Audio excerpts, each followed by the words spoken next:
Duduk lagi? Hah? Loh, lah mau duduk apa didudukin? Asenengan bapake sampun mandhap. Oh, lah iki Mas Seno monggo. Lah ya kesiono ya dikancani kok nek sing ora dikancani siono iki wis mau pesen aku pokoke dikancani Tatin lho ngono. Kok njur arep ditelantarke.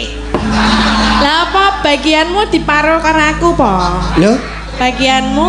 oleh ning sing jeneng duit ki nek dicuwil-cuwil ku ora payu. Ora dicumil no. Lah nek diparo, Ya umpamane 200, jenengan 100 aku 100 ngono. aku gelem Gelem apa? duite diparo. Ning nek ati kudu dadi siji ya. Gayane kaya. Kowe kok arep ngepek Tatin iki kayamu ya apa? Ning omah ming dianglo siji kok. Sapa le ajeng ngepek? Lah kuwi mau ati dadi siji ngono mah piye? Lho, lah nek ning piring ora dadi sate to, Mas? Piye? Kuwi ati apa e? Ati wedhus. Oh, tak Kudu nek atine Tatin. Kok le golek memolo. Kok golek malah lho. Hah? Masa ya memolo. Amben weteng krengket kok arep. Gayuh sing ora. Ya malah dinggo gawe musik ta ya. Men ora sepi no lho. Kae musik. Tatin ki seneng nek ambene teng krengket malahen. Soale nggo gawe musik dadi ora sepi ngono. Ah musik nek nggonku ya jebol nek kok. Iya. Ya Tin.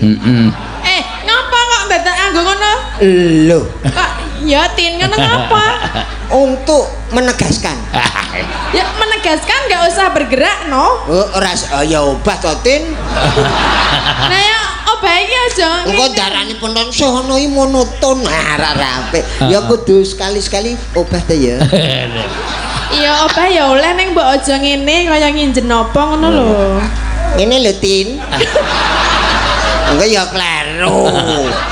Piye-piye kok kleru aja. Ki neng sing nyuwun anu Pak Katir iki sing Oh Pak Katir mendanai iki sing nganu alah wis ngerti. Lah iya. Aku danane iki ngerti.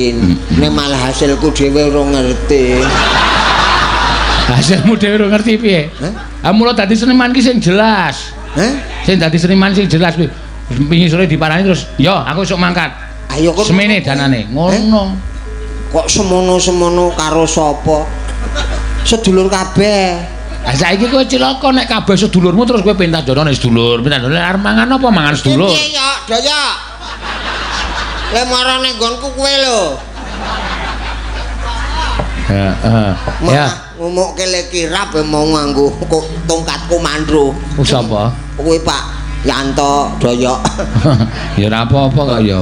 Ya Tatin men munggase tak ijoli sing padha Tatin lemune. Oh iya. Ya. Kula duduk. Kowe munggase engko. Munggah apa mudun ta? Hah? Nek rono iki munggah apa medhon? Munggah kok ya. Nek kowe iki munggah aku le tak medun. Lah piye? Medun amor kanca-kanca PBKS ya dap. Ya aku tak munggah. Ah. Lemu kabeh. Ndi sing gedhe dhewe, Pak? Iki lho, pojokan iki ki pamundute caping gunung kok. Oh, Ya. kok sing saka Banyuwangi. Heeh. Oh, si Atin ada. Anting kok Atin. Aku iki tom-tomen Tatin terus. Jenenge Anting ya diundang Atin. Memang aku terbayang karo kuwi. Maaf ya. Ayo.